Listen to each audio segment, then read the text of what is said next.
Well, welcome back to Puck Watching.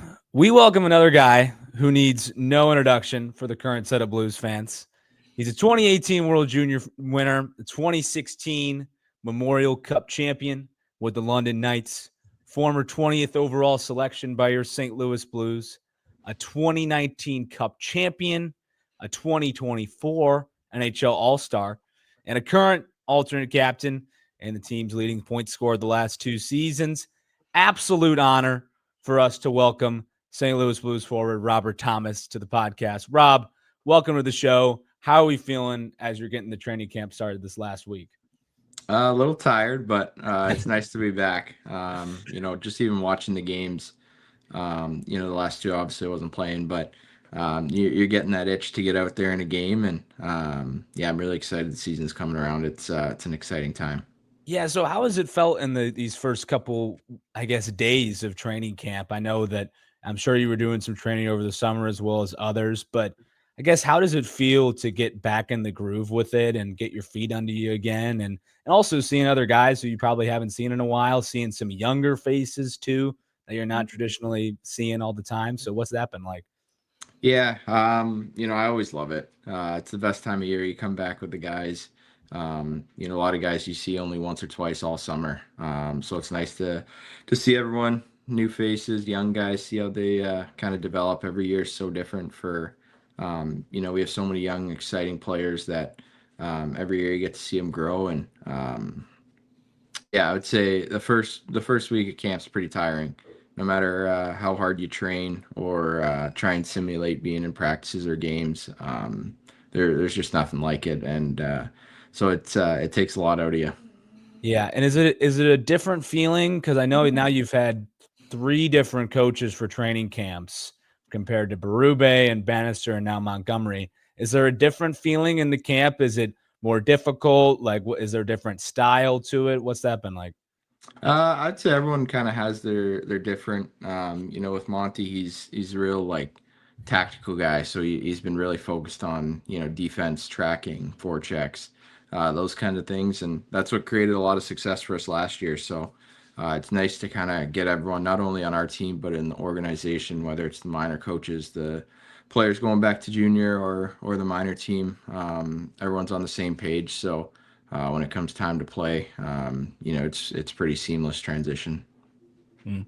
I got a question for you, Rob. When you guys are talking about camp and then you kind of jump right into the preseason, doesn't really seem like there's that much of a lull there. And when I'm thinking about other sports like football or even baseball, they have a long summer of trainings, OTAs for football, and then you have camp, and then you jump into the preseason. It's a couple months though. Mhm. With hockey, you guys report to camp, and then Just bang, hear you my have dog. Sorry. it's okay. I didn't hear him. Oh, yeah. But you turn right back around after reporting to camp, and some dudes are already playing in preseason games. Is that pretty quick for you guys? It's a pretty big turnaround. Yeah, it is quick. It's hockey's a little bit different than football. Like football seems to be so structured, and the plays. You listen to some of those mic'd up QBs and the calls they have. I'm like, holy crap! I don't know how you remember that, but hockey, there is kind of some system, but a lot of it's just your feel. A lot of it's your instincts, and so I think that's why you can kind of do those turnarounds. So many guys, work so hard in the summer that they're in the best shape of their lives coming into the season, and I think it allows us to really jump right into games. Practicing is so important, but you practice hard for the games, and that's the fun part. And I think that's what guys enjoy more is just jumping right into the games. Yeah, I'm with you there. And you come in off of two straight 80-point seasons, and you're ranked 12 among NHL centers right now, going into 25, 26, which I don't know if you knew that, but that's pretty impressive. I don't think I've seen a Blues center like that probably since O'Reilly, maybe. So congrats on that. But what's been the key kind of sustaining that production the last couple seasons? Because I think everybody knew the potential. And you obviously, I think all of us had so much hype around you for so much of your development years, but now I feel like you're getting that consistent groove. So what's that been like, seeing that elite production from yourself? Yeah, obviously it's nice. It's something that I've worked a long time for, and continue to really work and improve on. I think consistency is a big thing. You're always going to have hot stretches throughout a year. You're always going to have long point streaks and really have like good months. But the more you can be consistent throughout the year and not just have 3 good months in terms of scoring, kind of turn it to 5 or 6. I think that part of it is something that allows you to have better years. And yeah, just watching. I mean, I watch so much hockey, and I love watching the top guys and seeing what they're doing. And the game changes so much every single year. Right. Every team tries to mimic the recent Stanley Cup champions and play like them, and that allows so much change, and stuff like that is so important to follow. One sec, let me get this guy. Come on. So Rob is trying to get the dog right now. Can't take him.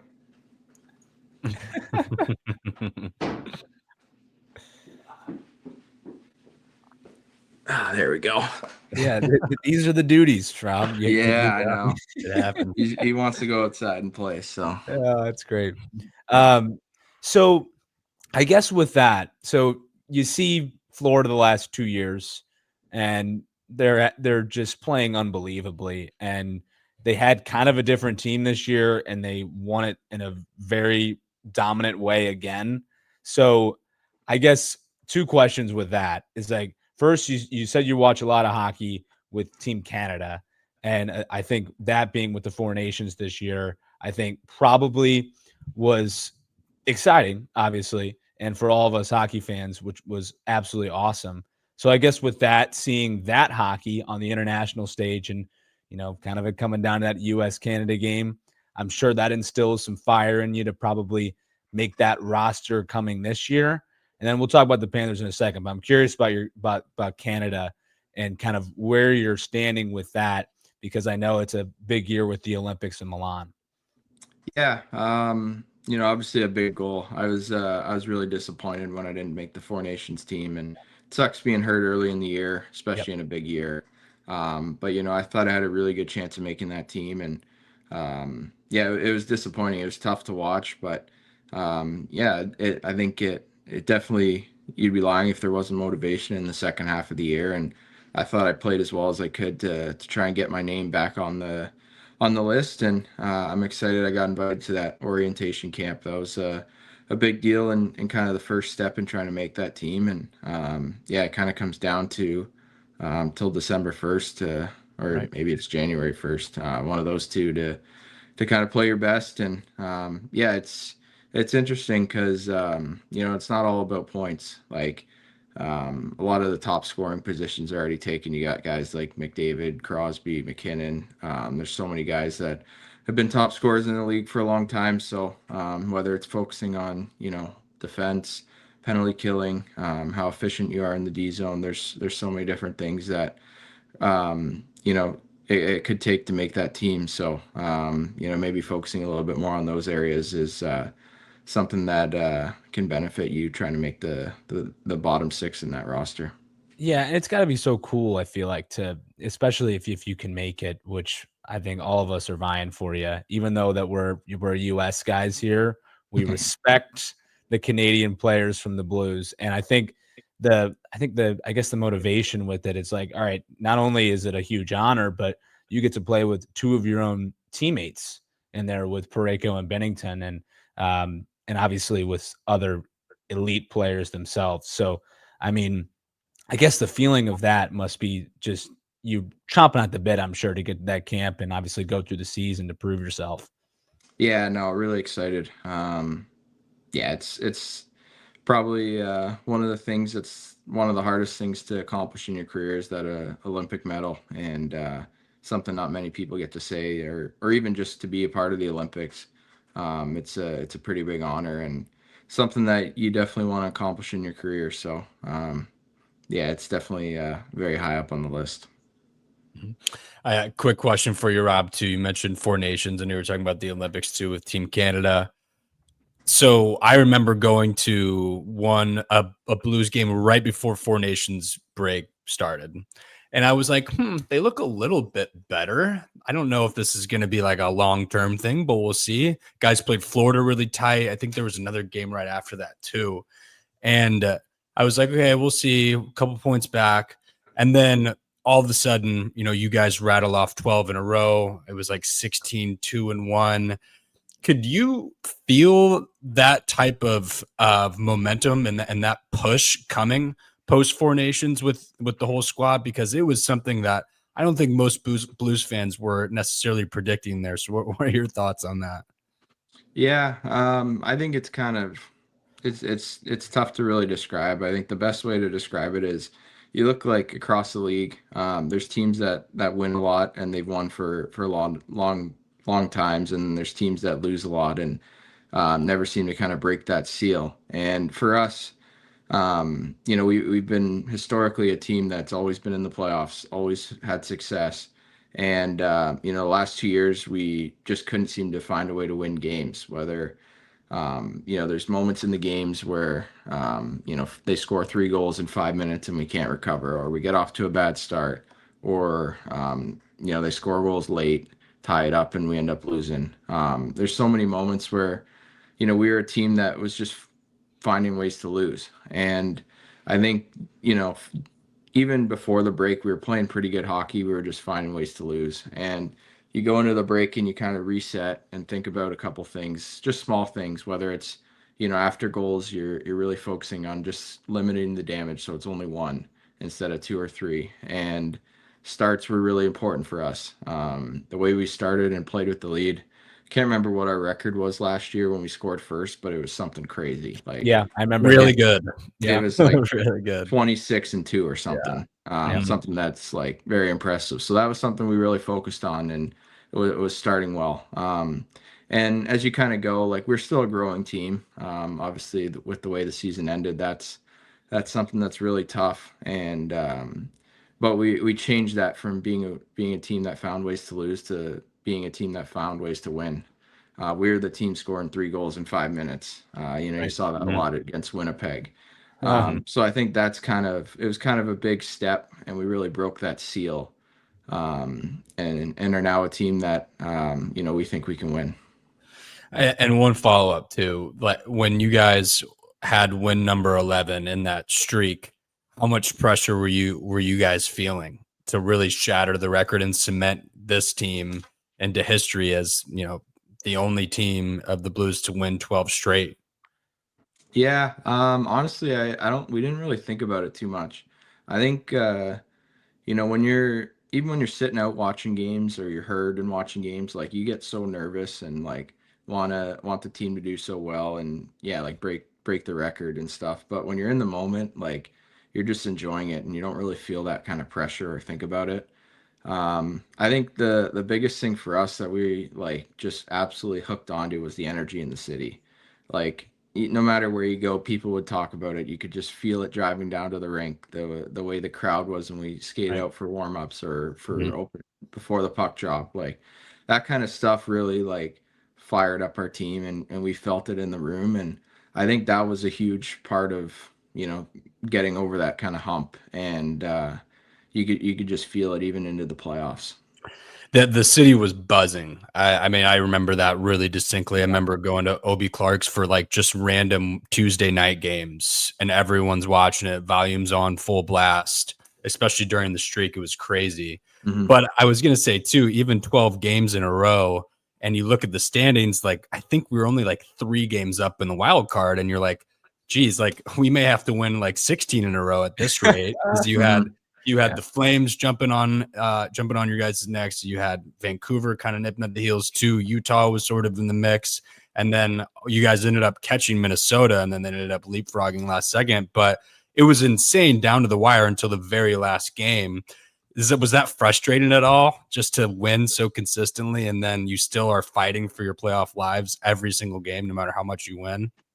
Yeah, a little bit, but at the same point, we knew what we were kind of getting into going into the break. We Yeah. knew we had to do something really special to get in. And I mean, just looking at, even the year prior, we had 93 points. Like, most years, that gets you right there, and we were 3 or 4 points out of it.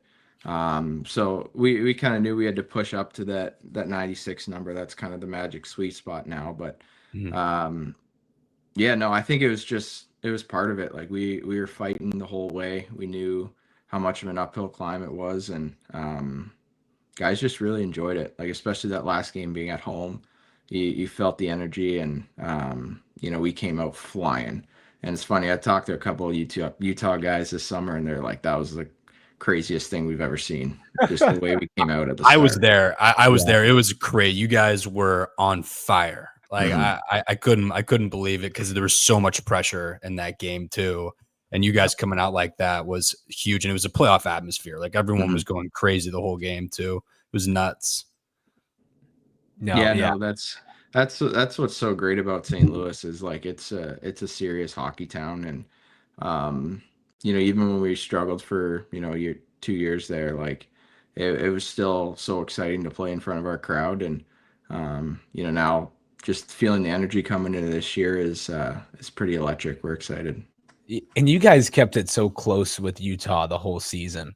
Like I think you guys played them 3 or 4 times, and like everyone was very close. And the Clayton Keller guy, who we talk about all the time on this podcast, he absolutely kills us. I mean, I don't know what it is about him. He's obviously a great player, but for some reason, whenever he's in St. Louis or playing the St. Louis Blues team, he's going off. Luckily, you limited him in that game. It just so surprised me because I was like, this is normally like a 2-2 game headed into the third period. And I was like, this may just be like the fight of our lives. But you guys proved me wrong, Rob. Yeah, there's always guys, and there's always teams that you can't explain it, but that seems to be your team. Like everything goes in, everything just Yeah. kind of works out nice, whether it's the way they play or I don't even know. But yeah, you're right. He seems to always have our number, especially being from St. Louis. I kind of get it a little bit, but Yeah. yeah, I'm usually getting a couple dashes from him every game, and I'm like, what the hell is going on? Um, but yeah, I just think we were so locked in. Like it was, we felt like we could beat anyone, and not just beat them, but like crush them. Yeah. Mhm. Do Mhm. you have that team that you feel like that you're just going off against every single time? Well, and I couldn't really point to one right now, but I feel like if it's in the top of mind, you would know. But I can't really figure it out, at least when I'm thinking about it. I um, feel like one of them's Nashville. I mean, I kind Oh, of jinx Yeah. it now, and it's not going to be my team anymore. But I don't know the numbers, but I feel like I've had some good games against Nashville lately, so maybe it's that Yeah. one. Well, yeah, you guys certainly had a lot of success against a team that most people wouldn't foresee having a lot of success against. But I think during that run after Four Nations, you guys beat Colorado 3 times and played them 3 times, which was uber impressive. But I was going to say, too, can we make it just on the side a goal for the Blues this year to beat the Dallas Stars? Oh. I know they've had our number lately, so And I'm not counting preseason. That's obviously not something that matters. And I know we dropped it the other night, but we gotta beat them. We used to. I mean, I remember after 20 or between the 2019, 2021, 2022, we beat the Stars all the time. Like mhm. all the time. And then, the shift happens, people come and go in terms of the hierarchy in hockey. And they're certainly on the top right now, but I can feel us, kind of coming at them a little bit. And I can sniff a win, but I need to hear it from you. We got to beat them. We'll get them this year. Okay, good. It's a good promise. We'll hold you to that. Yeah, All we're gonna right. Uh, do that. so I think a little transition a little off this. So I think when it comes to I think this season and then the end of the last one and headed into the playoffs, I think all eyes were on Jimmy Snuggerud. I think, and he ended up being your line mate for those last 6 games and then into the playoffs with him. So I know I'm sure you have some big predictions out of him coming into this season, but curious to see what his effect was just in those 6 games that you had with him and played with him and into the playoffs. It just seemed like that he was really comfortable out there, but I'm curious as to what your perspective of it was. Yeah, I was really impressed with just the confidence level. It's so hard coming right from, college, I came from junior. It takes you a while. It took me a couple years to really get comfortable and get confident and start to grow my game. But with him, he just, obviously there's some things that'll continue to grow, like patience with the puck and different things. But yeah, he got thrown right into the fire. We were in the middle of the win streak. He comes in. There's obviously the pressure of, he's the lineup change in the win streak. Like, if we lose, is it his fault? Like all that crap that doesn't mean anything, but people definitely think about. And he played so well. You could see him growing his confidence, and then just to be thrown into the playoffs like that against Winnipeg, that was a bloodbath of a series, and just be able to handle it, score some goals, and make some great plays. And I was really impressed with it. I think it's so important too, because he's going to be such a big part of our team this year, and just him having that experience and starting to get more comfortable in the big moments is something that'll help him a lot this year. Yeah. I was going to ask about Winnipeg, Rob. Was that the most violent hockey series you've ever been a part of? Because it was really crazy to watch as just a fan. I think so. Even the last time, we haven't played him in a long time, but I still remember that, 2019 series. I think that's the last time we played him in the playoffs. Yep. It was pretty similar, and I'm sure the first game we play against him this year will be pretty similar as well. There's some unsettled business, so I'm sure it'll be fun. Certainly. Both teams were averaging like 40 hits in like it was like the first period. That was first and second period that was happening. Yeah. It was wild. It was wild. Yeah, I still remember one game. My dad sent me a text. It popped up on the screen that I was leading the game in hits after like the first period. Wow. And he's like, "This is not right. I don't know what's going on." So everyone was doing their part, and honestly, it was probably one of the most fun series. Obviously, it sucks how it ended, and that sting will never go away. But in terms of a hockey series, that was a blast. Yeah, I would say one of the more entertaining hockey series you could really ever hope for there. And then kind of moving off of that, Rob, Winnipeg kind of breaks our hearts a little bit. Move on to the offseason. There's a couple moves here and there. What were your kind of thoughts, I guess, in the offseason? There was obviously a little bit of movement and had some people that were on the team previously, no longer on the Blues. And now we're into camp. All the guys are there. What were your thoughts on the offseason moves and how everyone's kind of meshing together right now? Yeah, it's really exciting. I think, our team's at a spot now where, it always used to be, we'll be really good in a year or 2 or 3 years. And I think the part that's so exciting is like we feel like we're a really good team now. We feel like we can get 10 now, but we're going to be even better in a couple years. I think that's the really exciting part is, we're set up to go on a nice run for a long time and be a team that can be contending every single year. And I think that's kind of as much as last year sucks and stings. I think that's for so many guys returning. There's a couple guys that kind of left and came, but for the majority of the group is the same. And I think for the amount of young guys we have that are playing in big roles, I think that just accelerated our timeline a lot and gave us the confidence and experience to be like, we're not just going to be a playoff team, but we feel like we can contend every single year. Yeah, I think one of the more notable additions from the Blues was probably the Suter signing.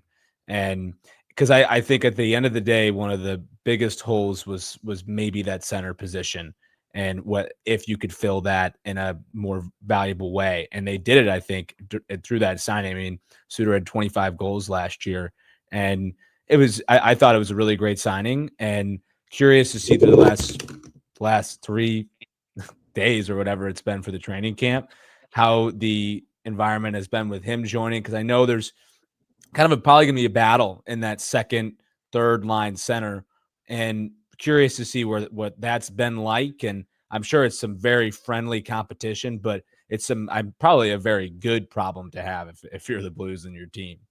Yeah, I mean, yeah, we're a deep team. Like Yeah. you look at our roster, the way we play last year and the way Monty likes to play is with everyone involved and everyone playing big important roles, and I think that's a huge part of it. Obviously, he's a great player. He adds so many good values. He scored a lot, but he's also a 200-foot guy. He's good on faceoffs. He um, can really defend, and I think that was something that's really important as he adds another element of that, and being a left shot.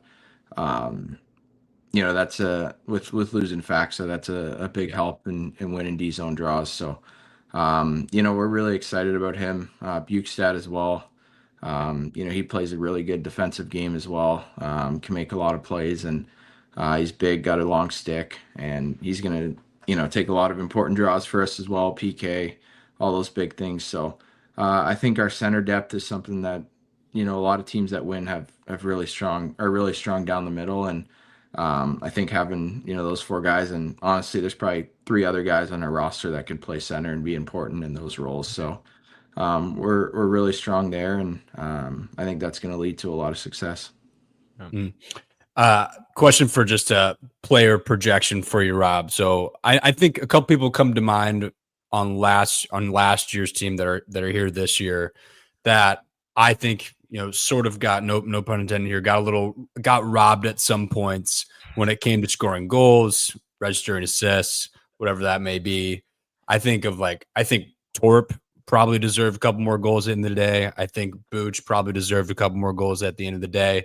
Who do you think this season is going to have?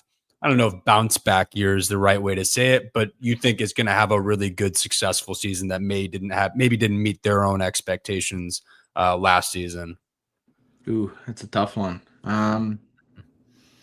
I think Booch is obviously a big one. He's a guy that can score 30, 35 goals. Mhm. Um, you know, Torpo's a good one as well. He scored most of his goals kind of in that second half of the year, and he's a guy that adds so much depth, and he drives in that hard. He's a physical guy. He can be so effective. I think he can get probably 15 goals. So there's so many guys that I think can really step up. I think Ruzi can get. I think he can get to that 40 number. So We hope. there's lots of guys that I think, when the team has success, everyone kind of has success and follows. And I think that's the exciting part is now we feel like we're a top team in the league. We expect to be up at the top, and I think that'll lead to a lot of guys bouncing back and having more consistent success throughout the year. Yeah. Mhm. And then Torps had probably the nastiest goal of the Blues season. I mean, I and again, you know that he has a goal scoring ability, but you wouldn't expect that type of goal. It was that like 200 feet skate from him against Pittsburgh, I think. Yeah, yeah, it's I Pittsburgh. mean, he had to get some props in the locker room after that. That was awesome. Yeah, that was probably the highlight goal of the year. That was a special one. I still remember the exact goal. That was sweet. That was a Mhm. top 50 goal of the season, if I'm not mistaken. I think I saw that on Sports Yeah, Center. I did I like. this summer. I think most people noticed that one. It wasn't just us. But on Mhm. on that line, Rob, Torp Walker, and I know Faxa was on the line last season. I think for us as Blues fans, it's really, really fun to watch people just taking no prisoners, especially in that Winnipeg series. But for you guys, just on the team, on different lines, obviously, how is it watching them, and how great is it to kind of have a line like that can just hit some people and tear some things up and even score goals? Like you even saw Walker get on the board, you saw Torp get on the board in the second half. What are your guys' thoughts on that line in particular? I guess. Yeah, the way they play is so effective. I mean, even for a lot of that streak, I believe they started a lot of the games and Mhm. periods for us. They Faxa would win the draw. The D would skate to the red line, dump it in, and they would go to work. And Yep. it kind of seemed like every single period started that way, and you just see all the lines kind of following behind them. And those lines are so important. You look at the year we won, how important that Barbashev, Sundqvist, Steiner line was. They played the similar way, and those guys have such a big role and such an importance to our team, and when they really buy in like that, the team kind of follows them, and they also scored some huge goals for us. They scored timely goals, and it's so exciting when they score some nasty goals like that one, and there's plenty of other ones. I just don't understand how Nathan Walker is able to throw his body so much in a hockey game and just over the whole season. And, I think it was like sixth place in total hits, I think, at the end of the year, which for his size, and I mean, you just wouldn't expect it out of that guy, but just how hard he works out there. I mean, it's got to be so evident towards you guys and the players that he's bringing intensity every single night. I mean, it's really evident to all of us here too. Yeah, I mean it's so impressive the way he's committed not only to the team but the city. I mean he loves being a Blue. He loves living in St. Louis, playing for the Blues, and he's a backbone of the team. He's so important, and I think everyone loves him. Like he's the funniest guy in the locker room, the nicest guy. He's got so much energy. Just a bowling ball of excitement from the Aussie boy. So it's great. The Aussie boy. Now the Russian boy on your line, Buchnevich. Curious about him, and Nick talked about it a little bit, and you talked, but about his production. And I know last year I think he was probably a little bit below with what he wanted, but I hope this year he can bounce back and I think really cash into those years that he had a couple of years ago where he was, I think, ended up on the 30 goal range. I'm not sure if that's going to happen, but I think when you look at just his contributions and I think to his permanence now with you on that line and whoever that forward may be with you this year, whether it's Snuggerud or somebody else, I think that it can make for a really successful season for him. Yeah, I think so. Everyone has years their Yeah. production dips, and whether it's just the puck won't go in or Yeah. there's different things. But yeah, I think you look at the second half and he brought it back a lot, and I think that just comes from team success, and kind of a lot of guys will have success, and just from this camp, he looks amazing. He looks as good as he ever has, and yeah, I think he can get back to that 30 goal number. He's a huge part of our team. Big moments he can score, and he makes a ton of plays and makes players around him better. So yeah, I'm really excited for him. I think he can have a huge year and really bounce back. And yeah, I mean, just he loves making sick plays. He loves sick assists and loves setting up guys for goals. And we're excited to try and get Snuggy a ton of goals. Mm-hmm. I got a quick question too, Rob. When we're starting opening the regular season against Minnesota, I feel like Minnesota is a very similar spot as to what the Blues sort of are, in my opinion. We were neck and neck at the end of the year last season. I feel like it's only fitting that we open up against them. Are you guys, pumped as can be to start your season against them? I feel like Minnesota's been a rival forever too, going all the way back to even like pre-Stanley Cup stuff. How excited are you guys to drop the puck against them at home on a Thursday night, against the Wild? Yeah, really excited. Yeah, I think we haven't played them the last 3 years in playoffs, but before then it seemed like Every year two, almost. 2 years in a row. Yeah, so Yep. there's been a lot of kind of tension between our teams. They're obviously a great team. They play a similar style to us, and we both grind, and yeah, it's a tight checking game. So I think it'll kind of feel like a little bit of a playoff game. I think with the energy level, the way each team plays, the physicality, it's gonna be a fun one, that's for sure. And just the overall excitement. I mean, you practice so much in camp, you train so hard in the summer, and Yep. that's kind of the first one to really let it all go and enjoy it. And yeah, it'll be fun, especially at home. So when you look at the rest of the league, Rob, I'm curious to hear your perspective on some of these other teams that have improved over the offseason that you guys are expecting to be tougher games than they were last year? Because obviously we talked with Colorado and Dallas, which are those Central Division marquee matchups. But when you're looking at the rest of the league, those big games that you can think of, maybe, I know Panthers, obviously, but a team that maybe will be a little surprising to the average viewer? I don't know exactly which team. I'd probably it's honestly so impressive how, any team can win on any night. Yeah. There's no easy games. You look at even the teams that finish at the bottom, they're beating the best teams in the league Yeah. consistently. So it's really hard. I would kind of look in your division, look at teams you're kind of around, like Calgary, Utah. Those would be my two. They're obviously teams that finish just on the outside and think that they can be playoff teams. So, Nashville, whether they look to bounce back, I think those are or three teams in our division that definitely want a piece of us as we're the team that kind of finished just above them all. And yeah, that'd be my kind of quick answer. Yeah. And quick follow up there too, Rob. I was, going around the lines on odds to make the playoffs for teams in each division. And I think the Blues were like minus 120 or something like that. I thought it would be much better than that. And I was curious in your guys' end because there are a lot of great teams in the Central, especially, and really, really big names. And, when you think about St. Louis, like a blue collar type of town, a little bit, flies under the radar, if you will.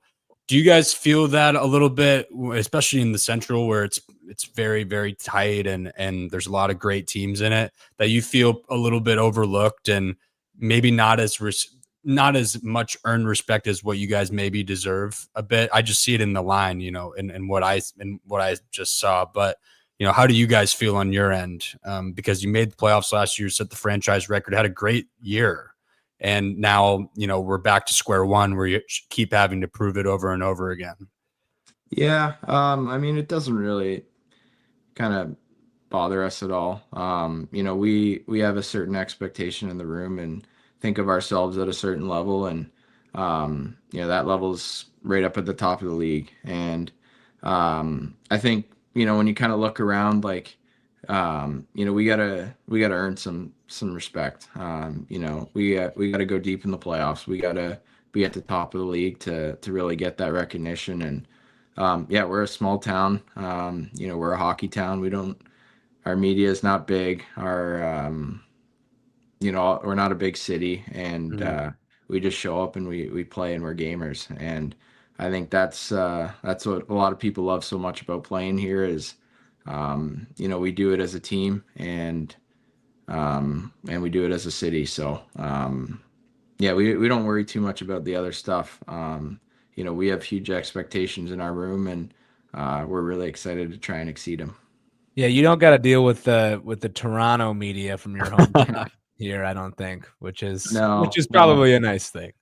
Yeah, no, it's great. Yeah, it's almost worse when you go back home for summer. I'm sure. Sure. Yeah. That's actually an interesting, like, I know, I guess St. Louis is nice in that way where you may not have to deal with that. But I mean, Toronto is such a huge hockey city, and I guess there are pros and cons of it. But is that something you do see as like a big problem for players sometimes when you move into those giant, like whether it's New York, Toronto, Boston, Calgary, any Canadian city, honestly, for that matter, that has an NHL team? Like, what are your thoughts on that? Can it be a bad thing for players potentially? Obviously it can, but like, what are your thoughts on it, I guess? Yeah, I don't know too much. For me, doesn't really matter too much. Like I don't really go on social media much. Mhm. Honestly, you don't really have time to. Yeah. But I know, yeah, I don't know. I think it's definitely something that people think about. People, especially with, families and stuff, like privacy, and your whole life's kind of under the microscope all the time. So anytime you can get a little privacy is, especially with family and kids, it's always nice. And I think that's a great thing about St. Louis is people are so respectful. If you see they see you out with your kid or having dinner with your family, like there's not people coming up and bothering Yeah. you, and they'll just give you a wave or something, and it's so appreciated. And like you look at, I heard this number the other day. I think we're up to 61 alumni in St. Louis. Oh, NHL alumni. I don't know if that's just Blues alumni. I heard that number the other day that have come back and moved to St. Louis, just because of how great of a place it is to live. And yeah, it's so nice to be in a town that just they love hockey. They love, when you go out and battle for the city, whether you mhm. win or lose, they just want to see you put a good effort in. And that's a part of it. They know how hard it is to win, so they just want to see the effort and see that you're trying your best to win. And that's something that so many people love playing in St. Louis. Yeah, and I'm sure many of your former teammate Mitch Marner, I'm sure, will appreciate the privacy given in Vegas rather than that Toronto media space. But because I'm sure that was so bad at times. But I mean, and he's on such a great team now with Vegas, and I'm a little concerned about that, Rob. But that's beside our point here. But so I guess to transition a little bit though off the ice. So you have a little daughter. You have a little daughter, and I feel like you got to be balancing some dad duties with your NHL career. So how's that been? I know you're living in St. Louis now. So what's that been like having to balance that? Yeah, honestly, it's been pretty good. Good. Obviously it's a lot more work. You got a lot more things to do, but I love it. My wife is amazing. She lets me get my rest when I need it, and make sure that hockey's is still really important, and making sure I'm ready to go every day. And but there's nothing better.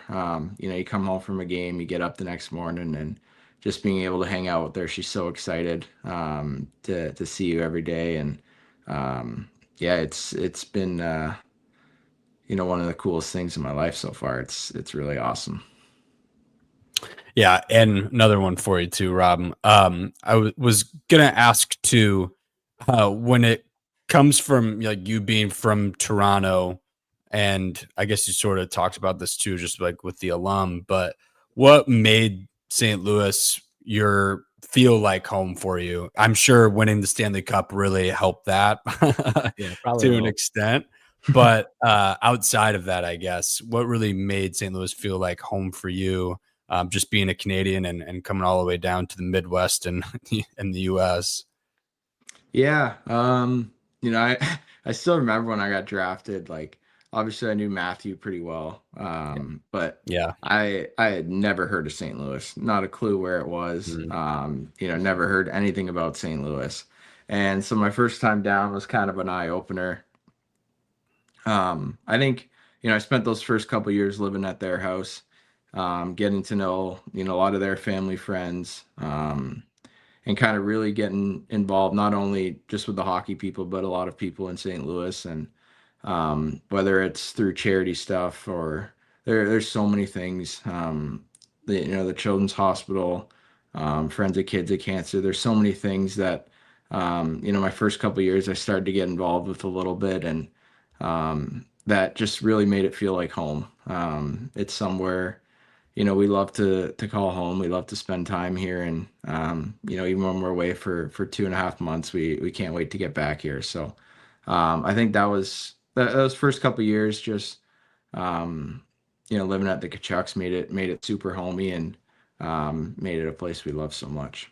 Yeah, and you probably had some good golf outings with the Kachucks too. And by the way, St. Louis, underrated golf setting, I Yeah, think. big time. Thank you. Big Okay. time. And I know you guys just had that charity tournament, the Kelly Chase Cup, with at Belle Reve. Curious how you did there, because we actually had Pronger on last week, and his team ended up winning. So we had a little congratulatory podcast on that, I guess. But so how was the performance then? Handicap, what's that looking like? Yeah, unfortunately, I actually wasn't at it this year. It was my Okay. first year missing it, so that kind of sucked, but I Yep. definitely would have won. I just came off my career low on Friday. We did like the Friday before we did like a little team golf outing. There's 20, 25 of us that went out, and I sandbagged the hell out of everyone and won. The cap's kind of suspect right now. But I'm rocking a 3 right now. Wow. Oh, so we were working this summer. Yeah. No, actually not at all. No. Wow. No, I think That's I played really like nine rounds, 10 rounds this summer. And you made what were you at your best? I was probably like a 2.6 or something. Wow. So not a big I was fall up off to there. I was up to like a 4. I think I was a 4 going into Friday, and I shot even par, so I dropped down to Wow. 3 real quick. So Yeah. yeah, who's the guy that would even come close to you on the team? Is there a guy? We got a lot of good golfers. Okay. We got a lot. Joel Hofer's really good. Snuggerud's really good. Cam Fowler. Those guys all have better handicaps than me, which is impressive. Wow. Yeah, we got some serious game here. That's impressive. How is Snuggerud already so good? That doesn't even register. I don't know, but for him. he's close to scratch. He's real nice. Yeah, some guys just got it all, man. Some guys do. I don't got it. I don't got it. Same. Oh my God. Well, Rob, we really appreciate you for coming on. This has been awesome. And just hearing all your thoughts about the year and just kind of what the feeling is like right now amongst the team. I know it's super early in training camp, but just taking the time to give your thoughts on a little bit of last season too. We really appreciate it. And hopefully we can see you again. Yeah, appreciate you guys. All right. Thanks, Rob. See you, Rob. No worries.